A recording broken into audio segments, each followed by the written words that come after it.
संसद के बजट सत्र में राष्ट्रपति के अभिभाषण पर कांग्रेस सांसद राहुल गांधी ने सोमवार यानी 3 फरवरी को चर्चा में हिस्सा लिया था और लोकसभा में विपक्ष के नेता ने कई मुद्दों पर सरकार को घेरा था। वहीं लोकसभा में राष्ट्रपति के अभिभाषण पर चर्चा आज भी लगातार जारी रही और इस दौरान प्रधानमंत्री नरेंद्र मोदी से लेकर समाजवादी पार्टी के राष्ट्रीय अध्यक्ष, पूर्व मुख्यमंत्री और सांसद अखिलेश यादव ने चर्चा में हिस्सा ली और इन सभी नेताओं ने अपने अपने अभिभाषण में क्या कुछ कहा, चलिए जानते हैं इस खास रिपोर्ट में। नमस्कार, मैं सुप्रिया सिंह और आप देख रहे हैं न्यूज़ ट्रैक। तो अगर मैं सबसे पहले शुरुआत राहुल गांधी से करूं, तो उन्होंने अपने भाषण में ऐसी कई बातें कही जिस पर सत्ता पक्ष ने सवाल खड़े किए। लोकसभा के बजट सत्र के तीसरे दिन कांग्रेस नेता राहुल गांधी ने सदन में जमकर हमला बोला। प्रधानमंत्री नरेंद्र मोदी के सामने उन्होंने राष्ट्रपति के अभिभाषण को बेनकाब करते हुए कहा कि उसमें कुछ नया नहीं था। वहीं बेरोजगारी का मुद्दा उठाते हुए राहुल गांधी ने कहा कि मैन्युफैक्चरिंग सेक्टर में आज देश 60 साल के सबसे निचले स्तर पर है। इसके साथ ही राहुल गांधी ने पीएम मोदी को घेरते हुए कहा कि मेक इन इंडिया एक अच्छा आइडिया था, लेकिन पीएम इसको सफल नहीं कर पाए। इसके साथ ही उन्होंने आरोप लगाया कि आज देश में मोबाइल नहीं बनते हैं, सिर्फ असेंबल होते हैं। वहीं राहुल गांधी ने महाराष्ट्र चुनाव का भी जिक्र किया और कहा कि हाल ही के समय में बड़ी संख्या में नए मतदाता जुड़े जो चुनावों में बदलाव की ओर इशारा करते। और आखिर में उन्होंने महाकुंभ हादसे की ओर ध्यान आकर्षित किया और आरोप लगाया कि इस हादसे के लिए मोदी और योगी सरकार जिम्मेदार है। उन्होंने कहा कि श्रद्धालुओं की जान के साथ खिलवाड़ किया गया है। वहीं उसके बाद लोकसभा सदस्य निशिकांत दुबे ने राहुल गांधी के भाषण के कुछ ऐसे मुद्दे गिनाए जो तथ्यात्मक तौर पर सही नहीं है। निशिकांत दुबे ने कहा कि 4 बार सांसद रहे राहुल गांधी देश को बदनाम करने की कोशिश कर रहे हैं। जब इस देश में माननीय प्रधानमंत्री बने, उन्होंने कहा मेक इन इंडिया को आगे करेंगे, हमारे देश में मैन्युफैक्चरिंग सेक्टर आगे जाएगा। सारी टेलीकॉम कंपनियों को उन्होंने कहा आज तो असेंबलिंग हो रही है और पीयूष गोयल जी मुझसे ज्यादा बोलेंगे कि 2015 में जब ITA 2 आया कि इसको साइन करना है, तो माननीय पीयूष गोयल जी ने जाकर, इस सरकार ने जाकर माननीय प्रधानमंत्री जी के आदेश पर ITA 2 का सदस्य आज तक हम नहीं बने। और यही कारण है कि हम आज इस मोबाइल के नंबर 1 मैन्युफैक्चरर हैं। आप ऑथेंटिकेट करो। आप AI की बात कर रहे हो, आप प्रधानमंत्री को मैन्युफैक्चरिंग समझा रहे हो, प्रोडक्शन समझा रहे हो, कंज्यूमर समझा रहे हो। आपने जो देश को गिरवी रखा, आपने जो देश को बेचा, यदि आपके पास प्रमाण है कि माननीय प्रधानमंत्री जी ने यहां के मैन्युफैक्चरिंग सेक्टर को नहीं बढ़ाया, चाइना को उन्होंने बैन नहीं किया, आज चाइना को कंपटीशन यदि हम नहीं दे रहे हैं, तो आप ऑथेंटिकेट करो, नहीं तो आप देश से माफी मांगो कि आपने माननीय प्रधानमंत्री जी के इमेज को खराब किया। राहुल गांधी ने चीन से जुड़ी बातों का भी जिक्र किया। राहुल गांधी के इस दावे पर निशिकांत दुबे ने कहा कि राहुल गांधी को झूठ बोलने की आदत है। उन्होंने कहा कि नेहरू के पंचशील एग्रीमेंट करने का विचार किया तो औपचारिक और तौर पर कांग्रेस में उसका विरोध किया गया था। इसके साथ ही निशिकांत दुबे ने कांग्रेस के चीन के साथ एग्रीमेंट को लेकर भी राहुल गांधी पर एक अच्छा पलटवार किया।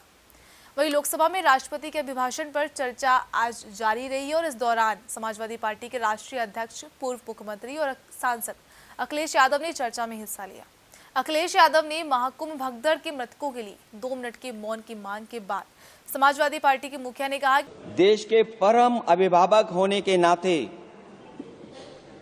हमारा आपसे अनुरोध है कि जहां सरकार बजट के आंकड़े लगातार दे रही है, और जब मैंने अभिभाषण पढ़ा अध्यक्ष महोदय, बहुत सारे आंकड़े सरकार ने दिए हैं। आंकड़े देने से पहले महाकुंभ में मरने वालों के आंकड़े भी दे दें। महाकुंभ की व्यवस्था के बारे में स्पष्टीकरण देने के लिए मेरी मांग अध्यक्ष महोदय, सर्वदलीय बैठक बुलाई जानी चाहिए। महाकुंभ आपदा प्रबंधन व खोया पाया केंद्र की जिम्मेदारी सेना को दी जाए। महाकुंभ हादसे के शिकार लोगों की मृत्यु, घायलों का इलाज, दवाइयों, डॉक्टर, भोजन पानी, परिवहन की उपलब्धता का आंकड़ा संसद में पेश किया जाए। महाकुंभ हादसे के लिए जिम्मेदार लोगों पर, महाकुंभ हादसे के लिए जिम्मेदार लोगों पर घोर दंडात्मक कार्रवाई हो। जिन्होंने सच छिपाया है उनको दंडित किया जाए। अध्यक्ष महोदय, हम डबल इंजन की सरकार से पूछते हैं, अगर अपराध बोध नहीं था तो आंकड़े दबाए, छिपाए और मिटाए क्यों गए हैं? साक्ष्य छिपाना और मिटाना भी तो अपराध है। इसका दंड कौन भुगतेगा अध्यक्ष महोदय? जहां इंतजाम होना चाहिए था वहां प्रचार हो रहा था। एक धार्मिक समागम में डबल इंजन का राजनीतिक प्रचार अशोभनीय है, निंदनीय है। इतने बड़े हादसे के बाद कम से कम अब तो वो होर्डिंग उतरवा देना चाहिए। वहीं संसद के बजट सत्र के चौथे दिन प्रधानमंत्री नरेंद्र मोदी ने लोकसभा में राष्ट्रपति के अभिभाषण पर धन्यवाद प्रस्ताव पर हुई चर्चा के दौरान कांग्रेस पर जमकर हमला बोला। हम 2025 में हैं। एक प्रकार से 21वीं सदी का 25% हिस्सा बीत चुका है।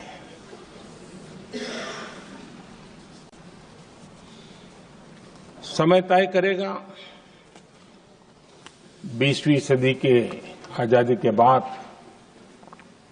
और 21वीं सदी के प्रथम 25 साल में क्या हुआ, कैसा हुआ।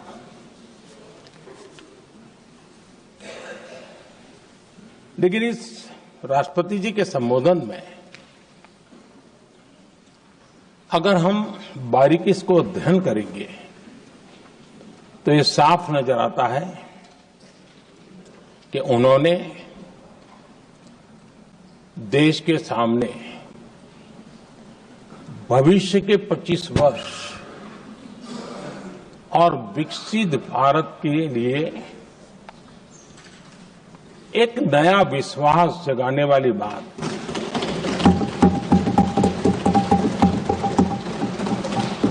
एक प्रकार से आदरणीय राष्ट्रपति जी का ये उद्बोधन विकसित भारत के संकल्प को मजबूती देने वाला है, नया विश्वास पैदा करने वाला है और जन सामान्य को प्रेरित करने वाला है। उनकी कथनी और करनी में बहुत अंतर है। तो इस तरह से प्रधानमंत्री मोदी ने भी विपक्ष के सवालों पर काफी तीखा हमला बोला। आदरणीय राष्ट्रपति जी ने अपने अभिभाषण में इसका विस्तार से वर्णन किया है। जो लोग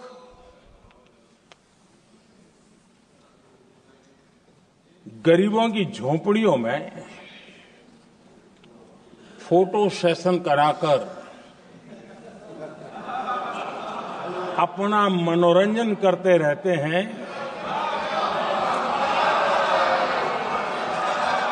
उन्हें संसद में गरीबों की बात बोरिंग ही लगेगी।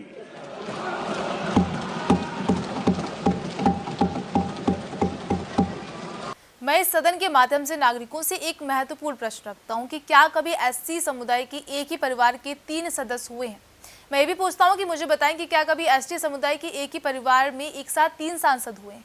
उनकी कथनी और करनी में बहुत अंतर है। तो इस तरीके से प्रधानमंत्री मोदी ने भी विपक्ष के सवालों पर काफी ज्यादा तीखा हमला बोला। फिलहाल इस रिपोर्ट में बस इतना ही। आप देखते रहिए न्यूज़ चैक।